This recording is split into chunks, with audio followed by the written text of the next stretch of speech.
and you need to learn it. It's like, because part of how you regulate your interactions with other people is to negotiate, and you cannot negotiate unless you can say no. You can't do it, and it causes conflict to say no, and if you don't like conflict, which is basically the definition of being agreeable, then you can't tolerate the conflict, and so then you can't negotiate on your own behalf, and so then you keep losing, and you're bullied, and you know, it's not good. Then you get resentful, and it's really not good. So you have to develop your inner monster a little bit, and then that makes you a better person, not a worse person.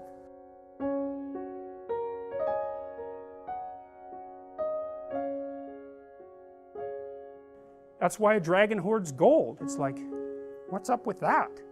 Well, it'll eat you, and it will, but it has gold. Well, so what do you do about that? Because it's paradoxical demands.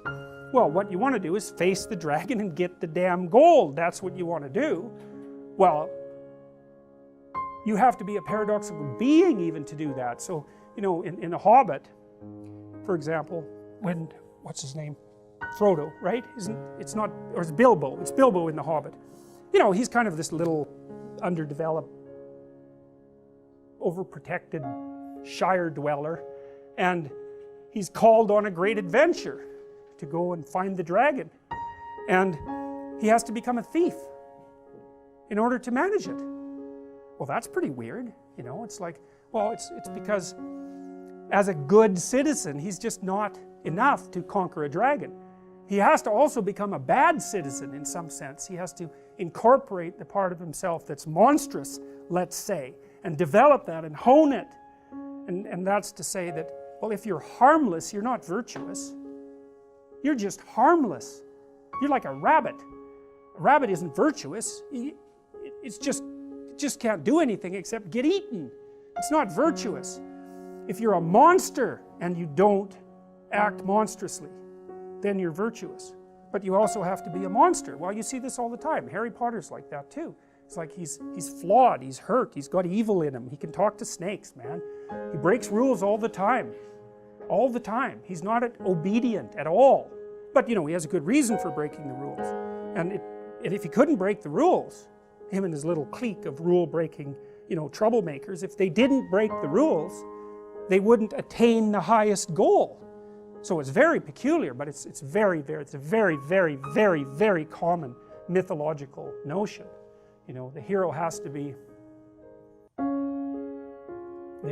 monster, but a controlled monster. Batman is like that, you know. I mean, it's everywhere. It's the story you always hear. Meaning, you have to be more precise.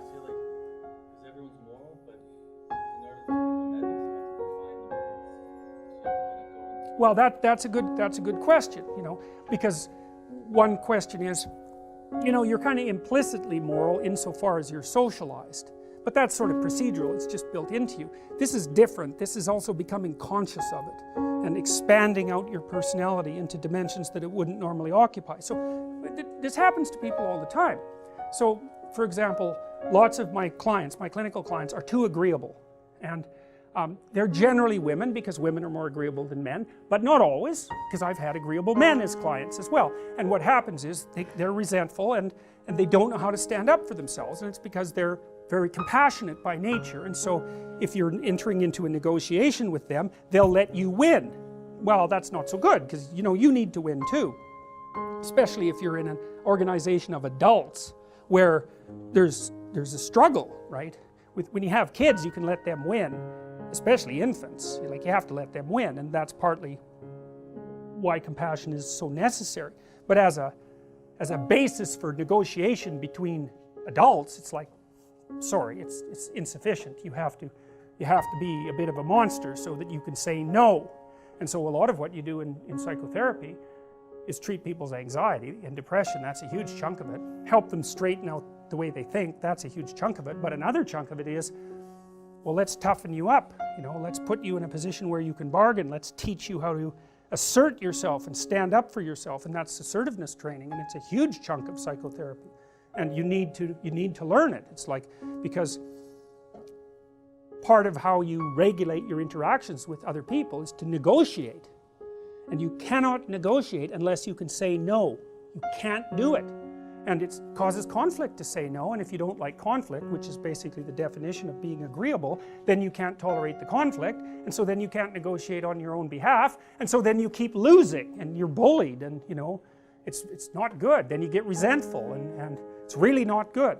So you have to develop your inner monster a little bit, and then that makes you a better person, not a worse person. It's weird, but that's just how it is.